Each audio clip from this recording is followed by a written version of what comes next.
La Unión Europea acaba de decidir congelar de forma permanente unos 140.000 millones de euros en activos estatales rusos y básicamente expropiar al Estado ruso. ¿Qué significa esto para Europa como economía y como mercado? Para ayudarnos a responder a esta pregunta está el profesor Dejan Šoškić, catedrático de la Universidad de Belgrado y exgobernador del Banco Central de Serbia. Dejan, bienvenido de nuevo.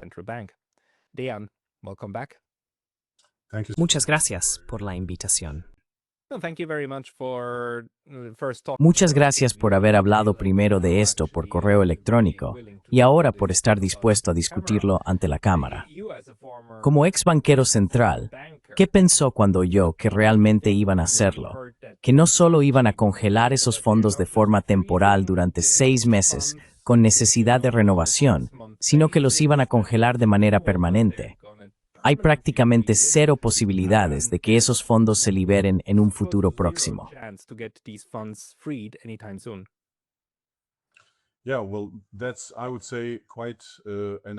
Sí, bueno, diría que es una decisión bastante inusual y dura de tomar.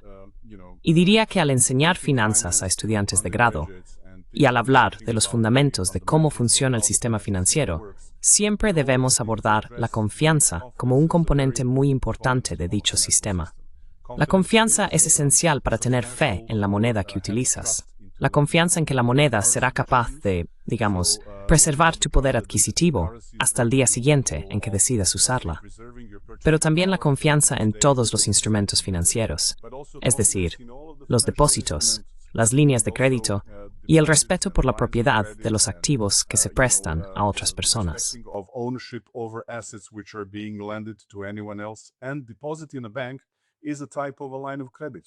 Un depósito en un banco es un tipo de línea de crédito. Cada vez que ingresas tu dinero en una cuenta bancaria, es como si se lo prestaras al propio banco.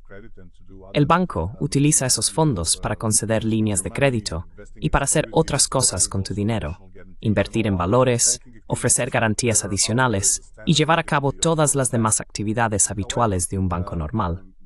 Sin embargo, socavar la confianza en un sistema financiero parece ser algo que se está tomando muy a la ligera en la situación actual en la que vivimos, especialmente en lo que respecta a los depósitos del Banco Central de Rusia, en Euroclear y en otros países.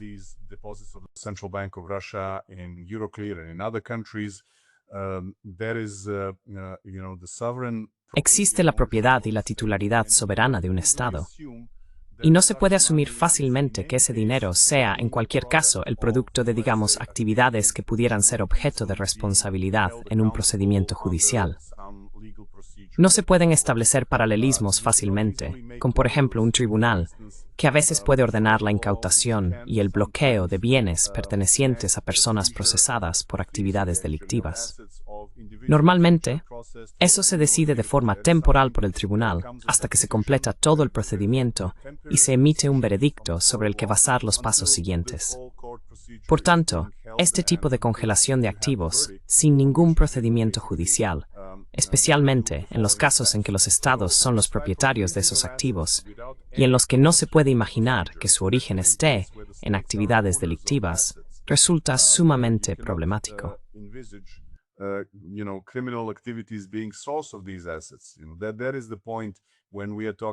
Ese es el punto cuando hablamos de la congelación de bienes pertenecientes a personas sospechosas que están bajo un procedimiento legal, en un tribunal y similares. La sospecha es que han generado u obtenido esos bienes mediante actividades delictivas y, por tanto, se les debe impedir utilizarlos para otros fines o esconderlos. Básicamente, para garantizar que esos bienes puedan ser devueltos a sus legítimos propietarios, utilizados para pagar impuestos o confiscados por el Estado en el que la persona haya cometido ciertos delitos. Pero el paralelismo en el caso de los bienes estatales simplemente no se sostiene. Ese es un punto importante que conviene subrayar.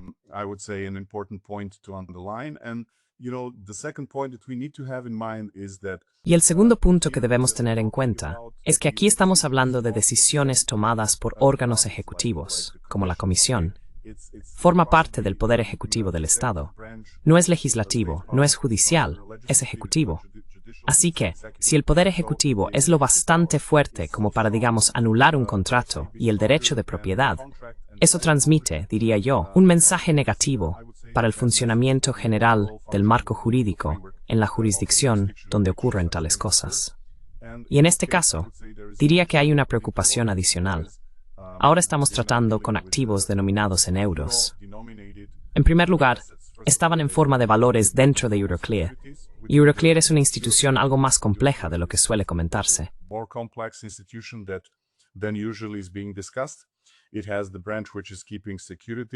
Tiene una filial que mantiene valores como depositaria, pero también está Euroclear Bank, donde se realiza la liquidación. Así que la compensación y la liquidación tienen lugar dentro de esta institución. Además, cuenta con una red de instituciones conectadas que gestionan la compensación y la liquidación a través de Euroclear Bank. Los depósitos en Euroclear Bank son como cualquier otro depósito. Si tú o yo tuviéramos un depósito en un banco, esperaríamos que el banco lo respetara. Y si algo va mal con el propio banco, existe lo que llamamos un sistema de garantía de depósitos, normalmente respaldado por el gobierno.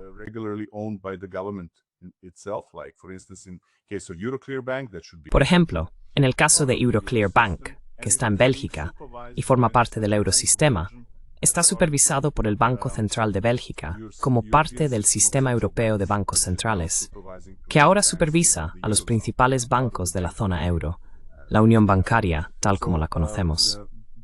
Así que aquí pueden plantearse muchas preguntas. En primer lugar, ¿cuál es la base legal para congelar algunos activos? ¿Y cuál es la base legal para no permitir que los ingresos de esos activos estén libremente disponibles para su propietario?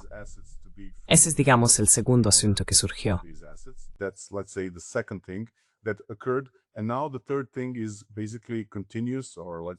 Y ahora, la tercera cuestión es básicamente la congelación continua, o digamos indefinida, de los activos. En cuanto a los fundamentos legales, por lo que estoy siguiendo, el debate gira en realidad en torno a la idea de que Rusia es responsable de crímenes de guerra y debería pagar reparaciones y cosas por el estilo. Pero no he visto que se haya establecido ningún tribunal que haya tomado una decisión definitiva sobre este asunto. Así que esto equivale a tomar decisiones por adelantado, en lugar de hacerlo en un tribunal, suponiendo que allí se adoptarán ciertas resoluciones, lo cual, diría yo, es una propuesta bastante descabellada por parte de los defensores de esta idea. Por tanto, desde el punto de vista jurídico, es un acto discutible.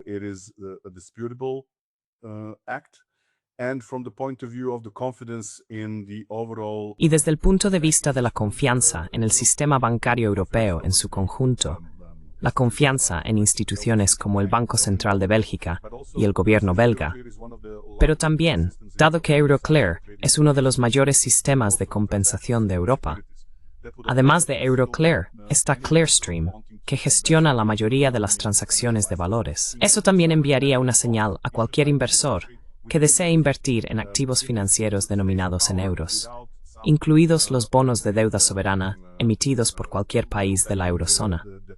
Si esto se mantiene sin, digamos, un respaldo legal que apoye tal medida de una forma más adecuada, veo que esta confianza se deteriorará no solo en Euroclear como institución, sino también en el euro como moneda y en todos los valores emitidos en euros que se compensan a través de Euroclear.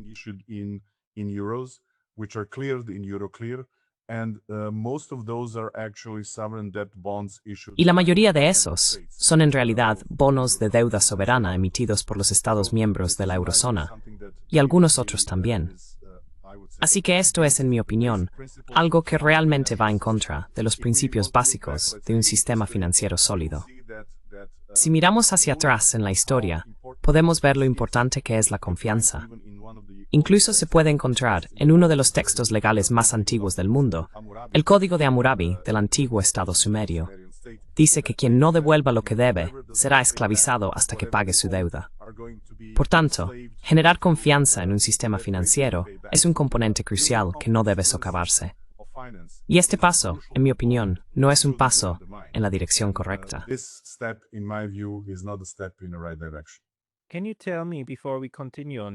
¿Puedes decirme, antes de que sigamos con esto, por qué los bancos centrales mantienen activos denominados en divisas extranjeras en otras jurisdicciones? ¿Por qué el Banco Central ruso tiene activos denominados en euros en Euroclear? Supongo que los estadounidenses hacen lo mismo y que los europeos probablemente tengan activos en Estados Unidos, quizá en Japón, y así sucesivamente. ¿Por qué lo hacen? ¿Para qué se utilizan normalmente esos fondos?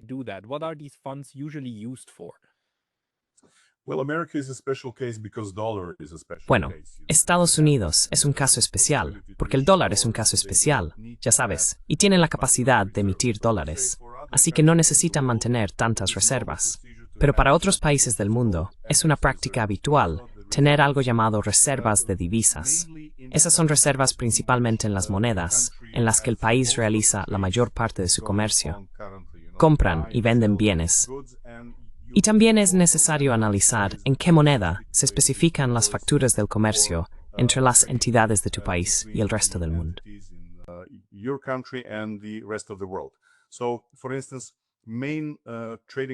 Así que, por ejemplo, la principal moneda de comercio es obviamente el dólar, pero en segundo lugar está el euro. Por tanto, es normal que los países, los más pequeños y las economías emergentes, incluso Rusia, mantengan reservas. Incluso China mantiene sus reservas de divisas en dólares y otras monedas, especialmente en euros.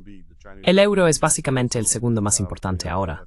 El RMB, el renminbi chino, también está, por así decirlo, ganando protagonismo en este aspecto de mantener reservas de divisas. Las reservas de divisas se mantienen para que el Banco Central pueda proporcionar liquidez externa al país, lo que significa que cualquiera que quiera pagar algo a un acreedor extranjero puede cambiar su moneda local por la moneda extranjera que el acreedor espera recibir.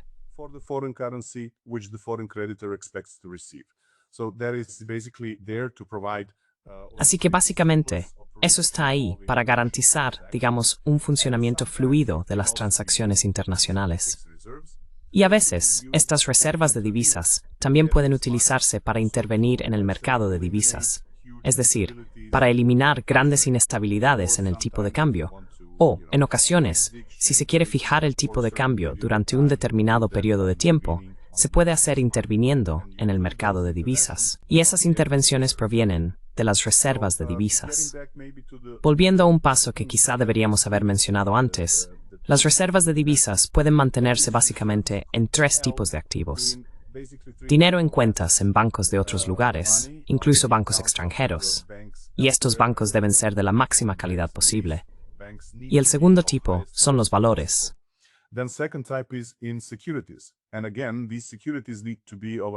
Y de nuevo, estos valores deben tener la calificación más alta posible, principalmente bonos del Estado, y sobre todo, de países grandes que sean fiscalmente capaces de reembolsar a tiempo, sin ningún problema, o lo que de otro modo denominaríamos países con alta calificación por parte de las agencias de rating, como AAA o AA. Esos son los tipos de bonos que querrías tener en tu cartera. Y el tercer activo es el oro. El oro ha estado muy demandado en los últimos años. Estamos siendo testigos de un aumento en los precios. Una de las razones de este incremento es que los bancos centrales de todo el mundo, especialmente en el sur global, están más inclinados a comprar oro para mantener sus reservas de divisas en esa forma.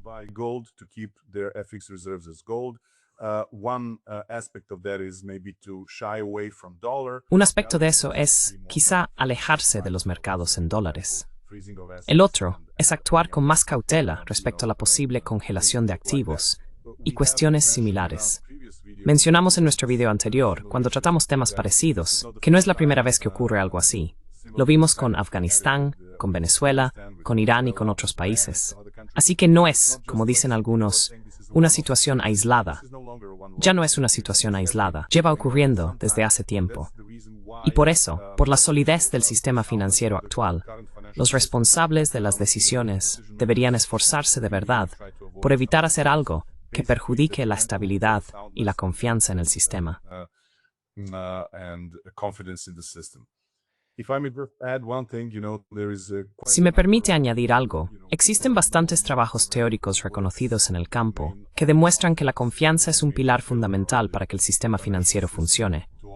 Uno de ellos es, por supuesto, el de George Akerlof, quien publicó en la década de 1970 un artículo titulado The Market for Lemons, cuya principal conclusión es que, si no hay confianza, si existe una enorme asimetría de información, el mercado colapsa. Así que, sin confianza, los mercados financieros simplemente no funcionan. Y puedo decirle que viniendo de un país donde el sistema bancario dejó de operar con normalidad durante la década de 1990, debido a las sanciones de las Naciones Unidas y a la hiperinflación, el dinero simplemente dejó de circular por el sistema. simply the money was not flowing through the system. People were wanting to get out from the local. La gente quería salir de la moneda local e intentó comprar activos alternativos, especialmente en aquel momento denominados en marcos alemanes. Eso fue un golpe enorme, enorme para el sistema financiero de mi país. Incluso hoy, seguimos sufriendo las consecuencias de aquello. A pesar de que Serbia lleva décadas con una baja inflación, un tipo de cambio estable y sin signos de inestabilidad, la gente todavía tiende a no mantener sus ahorros en la moneda local. La mayoría los guarda en euros y tienden a no ahorrar a largo plazo, sino que prefieren los depósitos a corto plazo, porque hace 25 o 30 años sus depósitos quedaron congelados durante una década. Esa experiencia es algo que los inversores y los depositantes aún conservan en el fondo de su mente. Así que harits portas menir fathing glacier sobre la moneda, sobre tipo de cambio. Hasta cierto punto, diría que esto afectará a la demanda de euros en su conjunto, tanto para todos los activos, incluido el propio euro, como para los valores emitidos en euros. Así que no me sorprendería que hubiera un efecto que, en esencia, aumente el coste de endeudamiento de todos los países de la zona euro hasta cierto punto. Tal vez no de forma significativa, pero debería haber cierta influencia.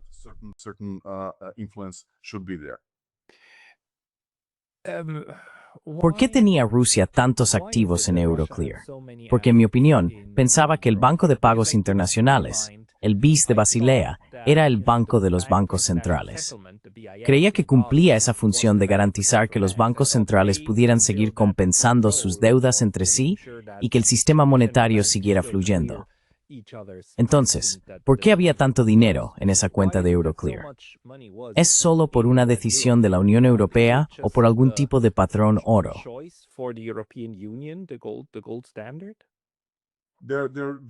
Básicamente hay dos razones. Una es que la estructura del comercio de Rusia con el resto del mundo es tal que han estado utilizando euros en muchas de sus transacciones. No solo con la Unión Europea, sino también con los países fuera de ella que aceptan euros como forma de pago. Absolutamente. Quizás también con otros países. Pero la otra razón es que en las últimas décadas, los bancos centrales han optado por mantener valores. Y si quieres comprar valores denominados en euros, entonces, obviamente, tienes que tratar con Euroclear. Esa es una de las principales instalaciones de compensación y depósito, que también incluye el Euroclear Bank dentro del sistema, utilizado para las liquidaciones. Lo que normalmente ocurriría es que el Banco Central de Rusia tuviera una cuenta dentro del sistema de compensación, una cuenta dentro del sistema de depósito, donde los valores estarían registrados bajo la propiedad del Banco Central ruso, y además una cuenta dentro del Euroclear Bank, donde se realizaría la liquidación. Bien. Esos son, digamos, los métodos estándar para gestionar valores como parte de las reservas de divisas. Esto no significa que los bancos centrales no tengan también cuentas en efectivo y en valores en otros lugares. Pero la principal infraestructura para la compensación y liquidación de valores denominados en euros es Euroclear y, en cierta medida, Clearstream, aunque Euroclear es la número uno.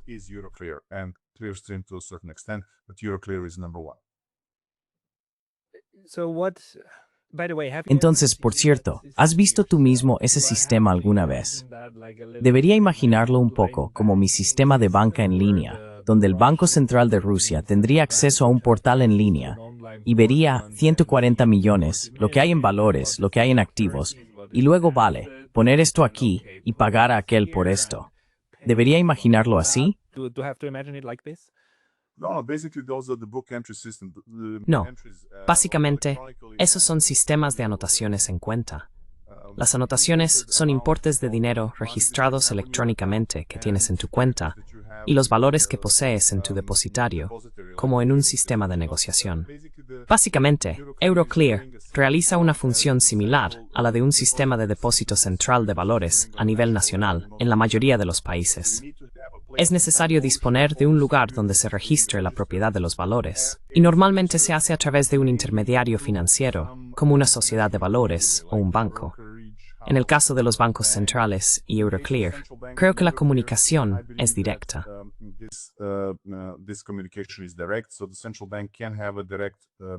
Así que el Banco Central puede tener una subcuenta directa dentro del sistema de compensación, básicamente Euroclear. Y por otro lado, puede tener una cuenta dentro del Euroclear Bank.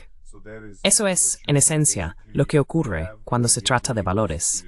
O bien se poseen valores, o bien se dispone de efectivo, que es el resultado de la venta o del vencimiento de esos valores.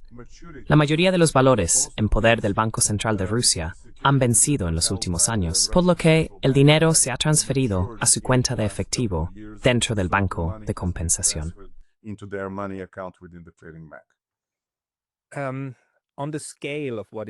Así que, en la escala de lo que está ocurriendo aquí, quiero decir, 140.000 millones de euros suenan como mucho dinero para ti y para mí. Pero, ya sabes, el presupuesto nacional suizo, la última vez que lo comprobé, bueno, eso fue hace unos 10 años, rondaba los 65.000 millones de euros, o francos suizos, que hoy serían unos 70. Así que quizá en este momento el gobierno suizo gaste unos 80.000 millones al año para financiarse. ¿Cuán grande es 140.000 millones para un estado como Rusia? ¿Es una cantidad significativa o es algo que ya dieron por perdido hace tiempo, como diciendo, vale, se ha ido?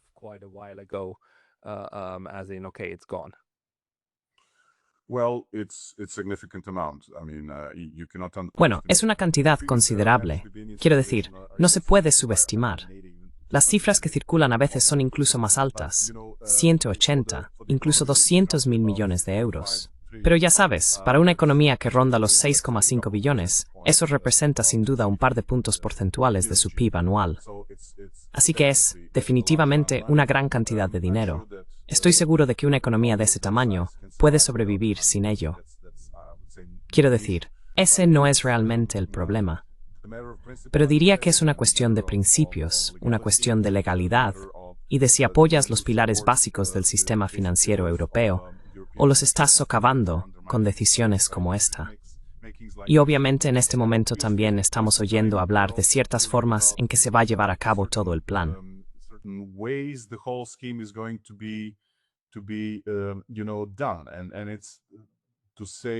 Y es, por decirlo suavemente, muy peculiar. Por ejemplo, ayer estaba escuchando en Deutsche Welle al señor Hugo Dixon, quien fue presentado como la persona que diseñó todo este esquema financiero. Y ni siquiera es ciudadano de la UE, es ciudadano del Reino Unido. Pero tampoco es un experto legal ni financiero. Estudió filosofía, ¿verdad? Es periodista y empresario. Y nada de lo que se puede encontrar en Internet lo vincula de ninguna manera con esto. Lo que se dice ahora es que, dado que el dinero está en una cuenta en Euroclear Bank, el banco puede congelarlo, pero al mismo tiempo usar ese dinero para conceder un préstamo a la Unión Europea, que a su vez otorgaría un préstamo a Ucrania.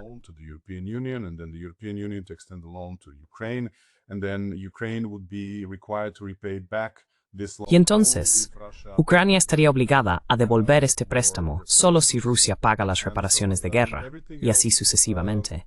Quiero decir, todo lo demás está, digamos, completamente bien. La Unión Europea puede conceder un préstamo a Ucrania si lo desea. Y si las condiciones de ese préstamo establecen que solo se reembolsará si Rusia paga las reparaciones de guerra, no hay nada que objetar.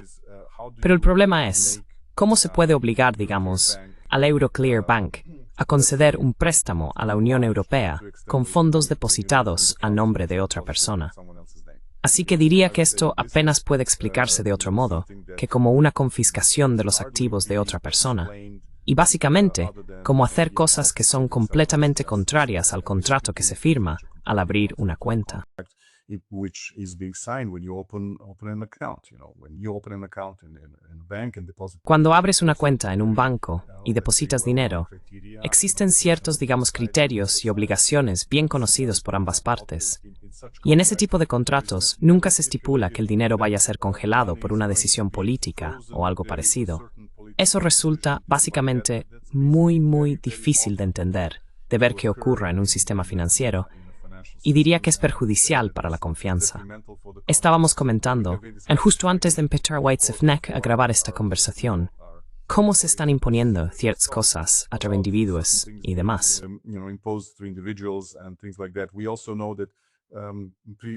También sabemos que el anterior primer ministro de Canadá tomó algunas medidas muy problemáticas con el sindicato de camioneros. Ya sabes, recuerda las huelgas de los camioneros y la congelación de sus activos. Esas prácticas son realmente, fundamentalmente erróneas si queremos preservar la confianza y el buen funcionamiento del sistema financiero. Además de eso, en realidad están alimentando esta, agenda de los teóricos de la conspiración, que el dinero puede ser mal utilizado contra una persona. Y entonces la gente vuelve a preferir el efectivo y empieza, ya sabes, a mostrarse escéptica con respecto a las monedas digitales y cosas por el estilo. Todo porque vemos que se están cometiendo algunos actos irresponsables.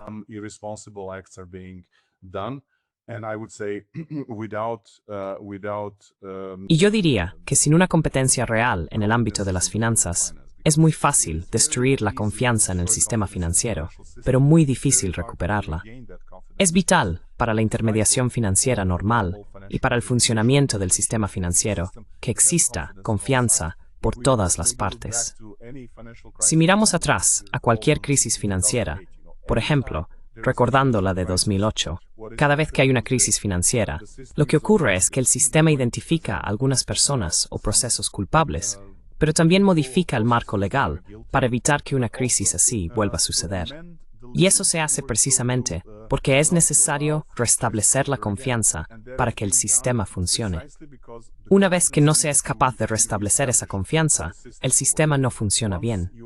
Se enfrenta a altos costes asociados a las transacciones financieras, y los efectos positivos generales sobre la economía son menores de lo que podrían haber sido.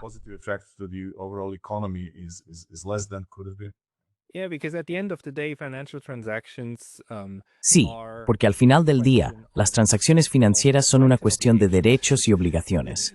El Estado ruso tiene derecho a que esos fondos se transfieran a quien elija. Y la Unión Europea dijo algo así como, no, ahora cambiamos las reglas del juego, ya no tienes ese derecho. Quizá te lo devolvamos dentro de 6 meses, pero ahora han hecho que esto sea permanente. No se trata de dónde está el dinero, sino de lo que antes representaba la promesa, de lo que puedes hacer con él y de lo que no. Lo que no entiendo, desde un punto de vista teórico, es por qué el esquema que han ideado implica que esos fondos se estén utilizando ahora para conceder un préstamo o para respaldar un préstamo que los europeos están otorgando a Ucrania.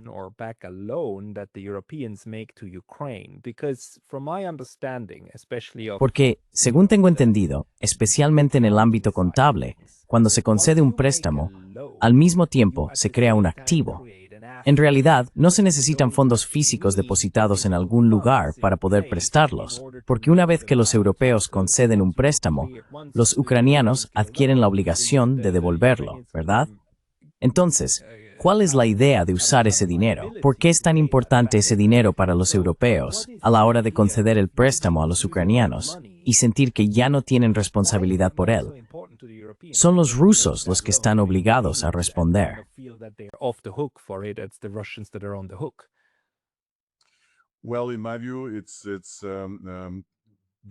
Bueno, en mi opinión, es porque no hay fondos disponibles dentro de los Estados miembros. La alternativa sería que todos los Estados miembros contribuyeran a encontrar ese dinero para ampliar el préstamo a Ucrania, porque como sabemos, los presupuestos de la mayoría de los países de la Unión Europea están bajo presión. El nivel general de deuda en relación con el PIB es relativamente alto. Además, nos enfrentamos a algunos costes adicionales que deben financiarse dentro de la eurozona, y uno de ellos es evidentemente si quieren seguir lo que Mario Draghi expresaba en su documento sobre la competitividad europea.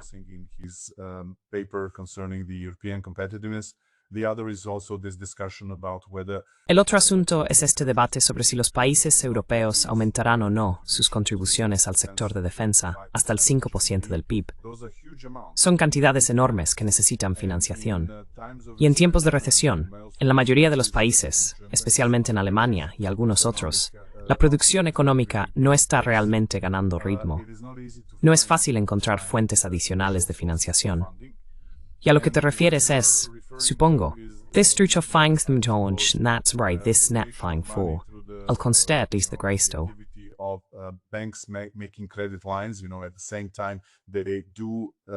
Al mismo tiempo, para cualquiera que obtenga una línea de crédito, el banco en realidad está creando un depósito a su favor. Eso, obviamente, figura en el lado de los pasivos, pero en el lado de los activos, el banco está creando un préstamo. No hay ningún problema con eso. Sin embargo, ese depósito se gastaría inmediatamente para adquirir otros bienes y servicios en nombre de Ucrania. Cada institución financiera que conceda un préstamo de este tipo, que se utilice de inmediato, vería, en cierta medida, cómo se retira ese depósito. Cada día, el banco debe ocuparse de sus activos y pasivos en conjunto, y si no dispone de suficientes activos, al final del día tomaría un préstamo de otros bancos. Esas son las llamadas facilidades de préstamo a un día, que se utilizan para cuadrar el balance diario. Por la mañana, se devuelve el préstamo y se reanudan las operaciones hasta el final del día.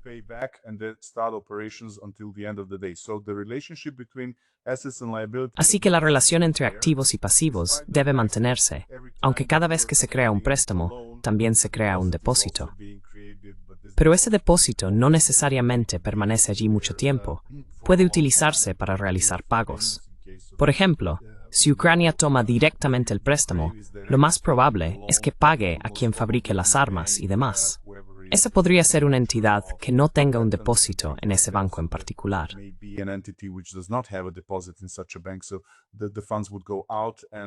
Así que los fondos saldrían, y eso obviamente crearía otra situación financiera para el banco, que tendría que cubrirse antes de que terminara el día de operaciones. Así que, ya sabes, quien piense que la creación de dinero por parte de los bancos es algo que pueden hacer sin ninguna restricción, bueno, nos costaría mucho explicar por qué algún banco llega a quebrar, ¿verdad? Si pudieran producir dinero sin limitaciones. Así que forman parte del proceso de creación de dinero. El dinero lo produce el Banco Central mediante la emisión de la llamada base monetaria. Pero los bancos también son una parte muy importante de ese proceso, creando dinero a través de la actividad crediticia.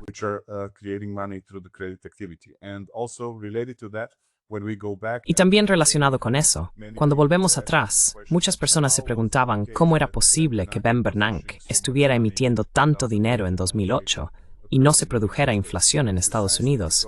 Fue precisamente porque la actividad crediticia de los bancos disminuyó. Por eso, el Banco Central necesitó intervenir y generar una gran cantidad de dinero base en el sistema. Así que no hubo inflación, a pesar de que se estaba creando una enorme cantidad de dinero. Y en la zona euro, desde 2015, recordarás los años de Draghi y su lucha con algunos países sobre si aplicar o no la expansión cuantitativa. Finalmente, a finales de 2015, el BCE también comenzó una creación de dinero a gran escala, muy a menudo denominada política monetaria extraordinaria o expansión cuantitativa, lo que significa una enorme producción de liquidez.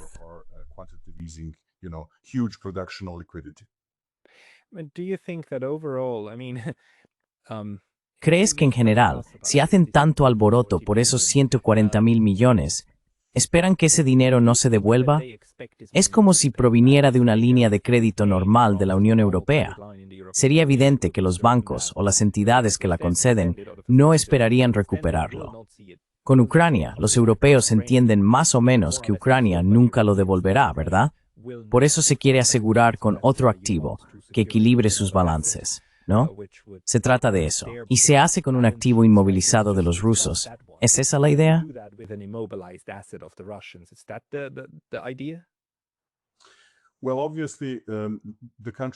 Bueno, obviamente, para un país en la situación en la que se encuentra actualmente Ucrania, es muy difícil devolver cualquier préstamo. No sabemos el alcance de la destrucción, ni cuál será la capacidad del PIB de Ucrania a medio o largo plazo, ni si habrá alguna posibilidad de que Ucrania devuelva algo.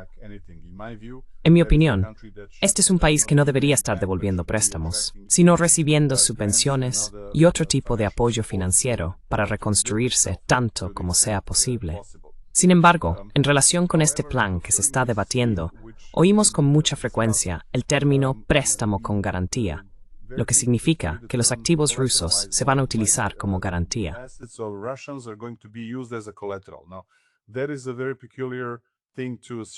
Ahora bien, eso es algo muy peculiar de suponer, porque ante todo, implicaría que se puede utilizar el patrimonio de otra persona como garantía de un préstamo que se concede a un tercero, sin el consentimiento del propietario real de esos bienes. Si yo fuera quien concede un préstamo que debe estar garantizado con los bienes de otra persona, sin su consentimiento, realmente no haría tal préstamo, porque ¿cómo podría confiar en obtener esos bienes en contra de la voluntad de su propietario legal?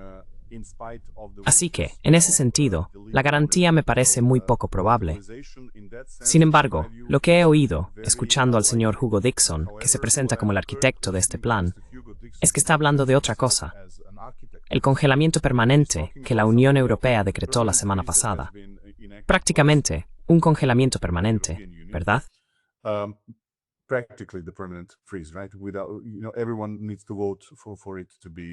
Todo el mundo tiene que votar para que se revoque.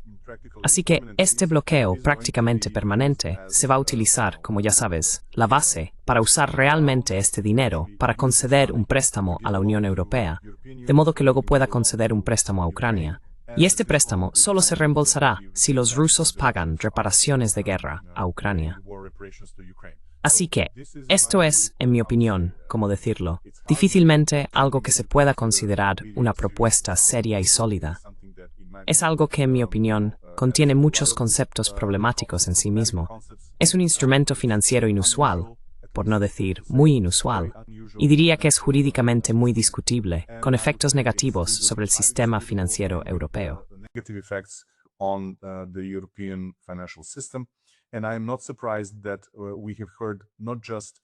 Y no me sorprende que hayamos escuchado no solo al director ejecutivo de Euroclear mostrarse, por así decirlo, reservado respecto a todo este asunto, sino también a la presidenta del BCE y al primer ministro de Bélgica. Esto es algo que puede socavar seriamente la confianza, pero también dar lugar a disputas legales con resultados inciertos. Quien piense que es fácil prever lo que un tribunal va a decidir sobre esta cuestión, dudo mucho que esa sea una suposición realista. Es muy posible que en determinadas jurisdicciones el resultado incluso pueda ser favorable para el propietario legal de esos activos.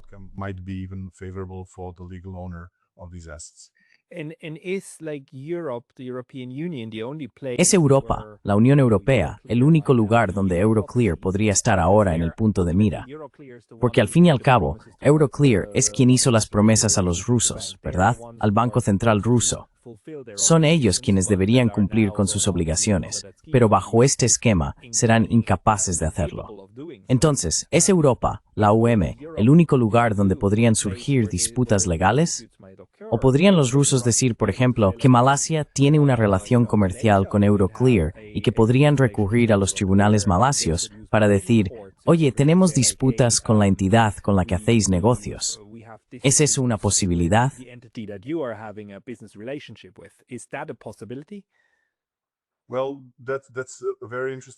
Bueno, diría que es una línea de pensamiento muy interesante, y no descartaría esa posibilidad.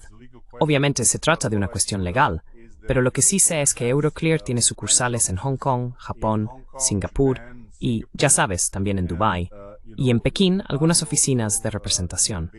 Así que no estoy seguro de que eso proporcione una base sólida para llevar esta disputa ante los tribunales de esas jurisdicciones. Pero no descartaría tal posibilidad.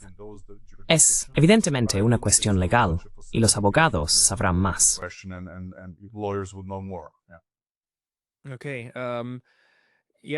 Vale, sí. En general, lo que estamos viendo aquí es otro ejemplo de cómo ciertas fuerzas políticas dentro de Occidente democrático son capaces de socavar los procesos que aseguraron a todo el mundo que eran inquebrantables, ¿verdad? Incluso durante la Segunda Guerra Mundial, los activos estatales de los adversarios fueron congelados, pero no expropiados. Porque aquí estamos hablando, básicamente, de una especie de expropiación de segundo grado, aunque no lo llamemos así. Es interesante, sin embargo, que no se decanten por eso. No han creado oficialmente una directiva o una ley que diga, a partir de ahora, estos 140.000 millones pertenecen a la U. Simplemente ya no les pertenecen.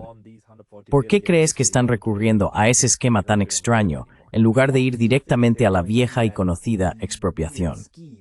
Quiero decir, lo que hicieron los soviéticos con muchos activos de ciudadanos privados en los países comunistas. Están sucediendo de que en Yugoslavia hubo expropiaciones masivas cuando se eran los comunistas. ¿Por qué que no se me han hecho? When the communists came in, why not that route?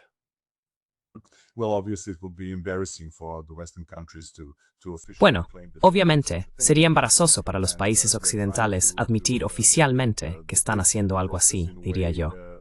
Están intentando presentar el proceso de una manera que parezca aceptable y posiblemente resistente a disputas legales. Sin embargo, en mi opinión, el primer paso de todo el plan, tal como lo describen el señor Hugo Dixon y algunos otros funcionarios, es muy problemático. ¿Cómo se convierten unos activos que pertenecen legalmente a una parte en la base para entregárselos a otra? Eso no respeta el contrato básico del depósito.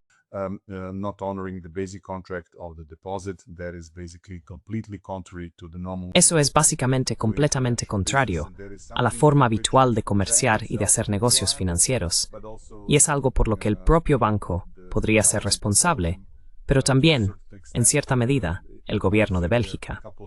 Diría que hay un par de vías por las que la responsabilidad también podría recaer a nivel gubernamental. En realidad, me sorprende gratamente, en el conjunto de los debates que se están llevando a cabo, escuchar voces de sensatez por parte del primer ministro de Bélgica. Una cosa es que se quiera ayudar a Ucrania, no hay ningún problema con eso. La otra cuestión es cómo hacerlo, y si realmente se está sacrificando algo que tiene una importancia mayor para el sistema financiero de Europa que cualquier préstamo individual. Quiero decir, como has dicho, se trata de fondos que no son, digamos, inalcanzables.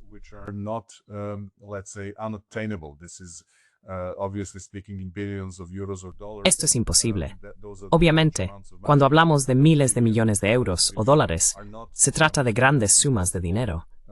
Pero 100.000 millones o 200.000 millones no son cifras imposibles, especialmente para la Unión Europea y los países occidentales. En mi opinión, eso podría haberse logrado de una manera mejor. Y ya sabes, por lo que sigo estos asuntos, habría sido suficiente, más que suficiente, para enviar un mensaje claro al gobierno ruso sobre la postura de Occidente respecto a la guerra en Ucrania, con solo congelar los activos. Todos estos otros pasos que se están dando, en mi opinión, suponen adentrarse demasiado en un territorio desconocido, con consecuencias graves para la estabilidad del sistema financiero europeo.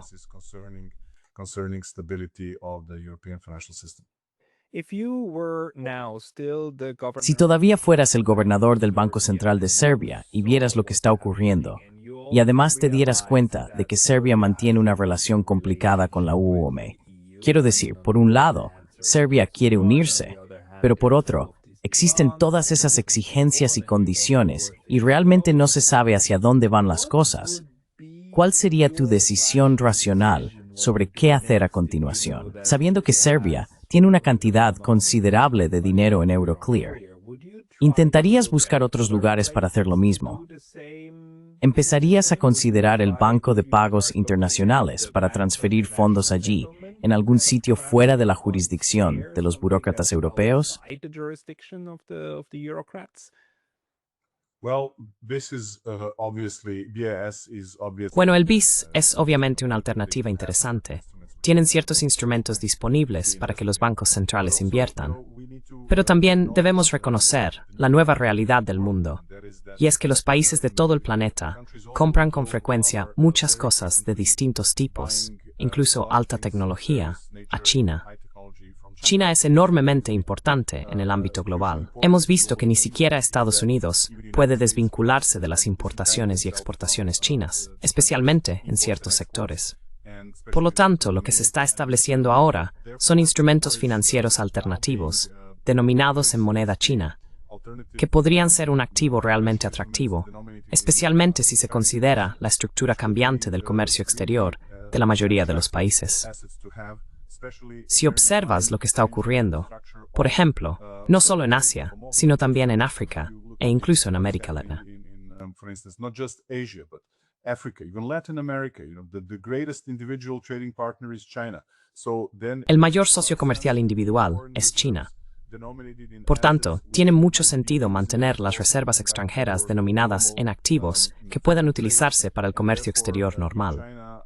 Por ello, si China participa más en la emisión de determinados bonos y otros instrumentos denominados en RMB, diría que sería una alternativa que merece analizarse con bastante seriedad, hasta cierto punto, no solo para Serbia, sino para cualquier país, porque China es, evidentemente, la potencia industrial del mundo actual. Y todos tendemos a, quiero decir, estamos observando lo que ocurre con el enorme aumento de las ventas de coches chinos a nivel mundial. Quizá Estados Unidos sea una excepción, debido a los elevados aranceles que se han impuesto, pero en Europa se está viendo una avalancha de coches nuevos que llegan, y la gente los está comprando. Cars coming in and people are buying them. They tend to be cheaper and with decent quality. Tienden a ser más baratos y de una calidad aceptable, y cosas por el estilo. Así que incluso cantidades adicionales de dinero se van a utilizar para pagar estos productos chinos. Y China, que obviamente ahora es una de las principales economías del mundo, espera que se le pague cada vez más en su moneda local. Eso es algo que todos los países más pequeños también deberían tener en cuenta al decidir qué reservas de divisas mantener, porque puede que China ya no esté dispuesta a aceptar dólares e incluso euros en la misma medida en que lo hacía hace 5 o 10 años. Por tanto, adaptarse a estas nuevas realidades es, digamos, algo que también podría influir en cuál debería ser la estructura adecuada de las reservas de divisas para muchos países pequeños, especialmente aquellos que comercian ampliamente con China.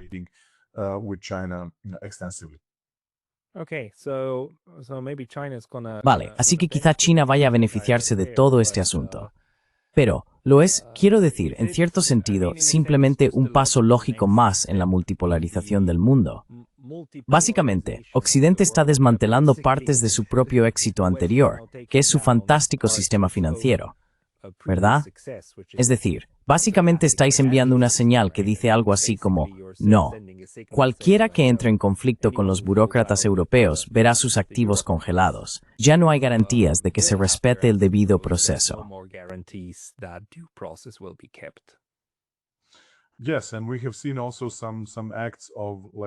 Sí, y también hemos visto algunos actos de, digamos, toma de decisiones políticas, por ejemplo, por parte de Estados Unidos hacia Brasil, que están, digamos, basados en alguna relación personal que un país tiene con el anterior presidente de ese país, y cosas por el estilo. Creo que todo el ámbito político ha ido decayendo en su nivel de seriedad y competencia en muchas áreas, y eso es una señal preocupante para el sistema global, tal como lo conocemos. Y creo que quien tenga una posición fuerte en la economía global, en el sistema financiero global, y así sucesivamente, debería ser consciente del peso de esa posición, es decir, actuar conforme a altos estándares y apoyar los valores del sistema en el que se basa.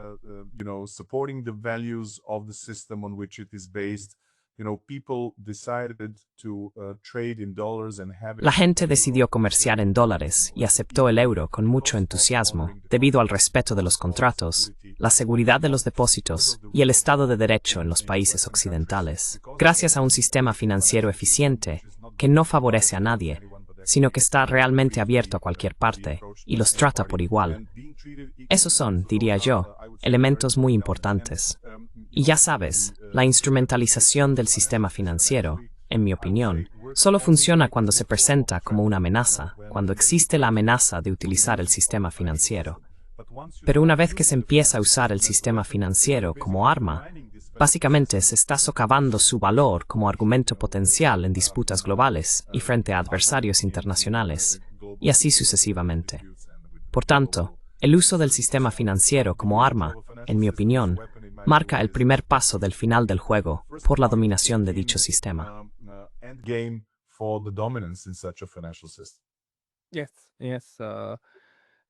Sí, también es muy embarazoso. Es un poco como las sanciones. Amenazas con hacer algo que te va a perjudicar o incluso a destruir, y luego lo haces de verdad, y bueno, duele un poco, pero no te destruye en absoluto. Entonces ya has jugado la carta, ¿verdad? La carta se ha ido y no volverá. Así que estás perdiendo poder de negociación. ¿Hay algún otro aspecto que no haya mencionado y que creas que deberíamos tener en cuenta al pensar en lo que está ocurriendo con estos activos? When we think about what's just happening with these assets.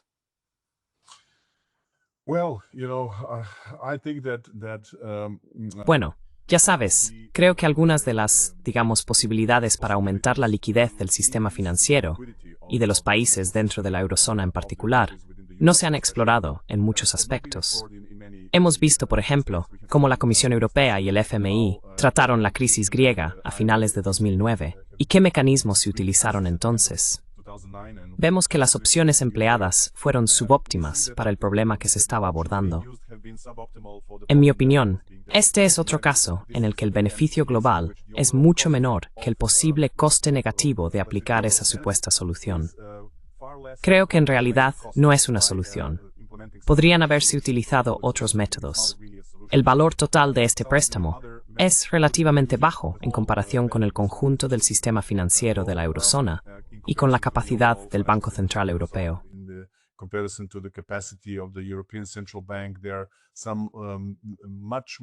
Diría que existen, por así decirlo, opciones financieras mucho más viables, en mi opinión, que podrían haberse explorado en lugar de seguir el camino de hacer algo que podría considerarse la confiscación de los activos de otra persona.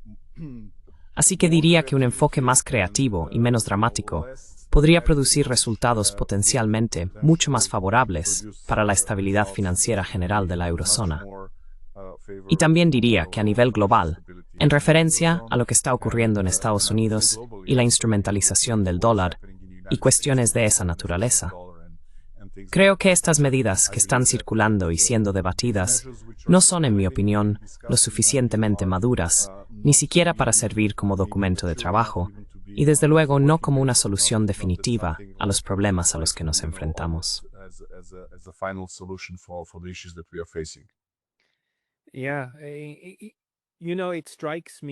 Sí, sabes, me parece un momento en el que el deseo de los europeos de castigar a Rusia, de perjudicar a Rusia de una forma u otra, es incluso más importante que el deseo de ayudar realmente a Ucrania.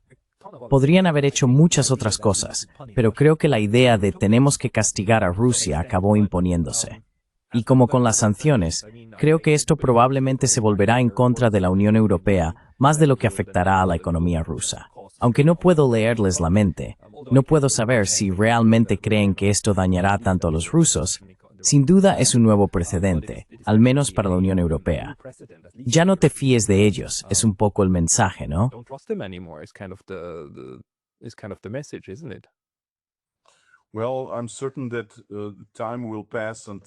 Bueno, estoy seguro de que tendrá que pasar un tiempo antes de que se recupere la confianza, si no se vuelven a tomar medidas similares.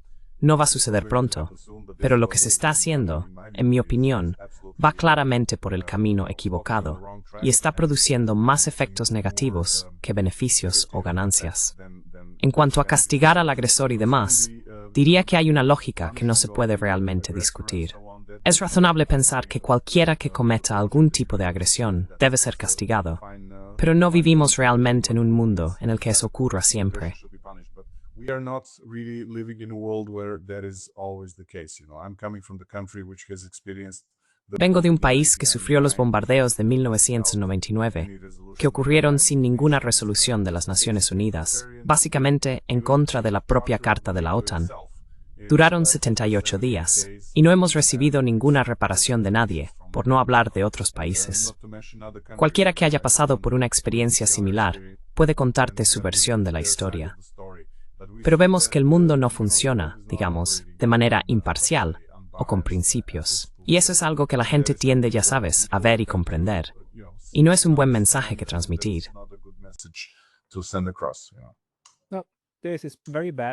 Este es un mensaje muy malo. Dejan, muchas gracias por tu evaluación. Para las personas que quieran leer más de ti o tus informes, si los produces, ¿hay algún lugar donde publiques tu trabajo? Espero tener pronto un Substack, y entonces te lo enviaré. Si pudieras añadirlo como enlace más adelante, te estaría muy agradecido. Gracias. Lo haré en cuanto lo reciba de usted. Puede que no esté disponible justo cuando se publique el video, pero más adelante estará en el cuadro de descripción de abajo. Profesor Dejan Shoshkic, muchas gracias por su tiempo hoy. Muchas gracias. Gracias.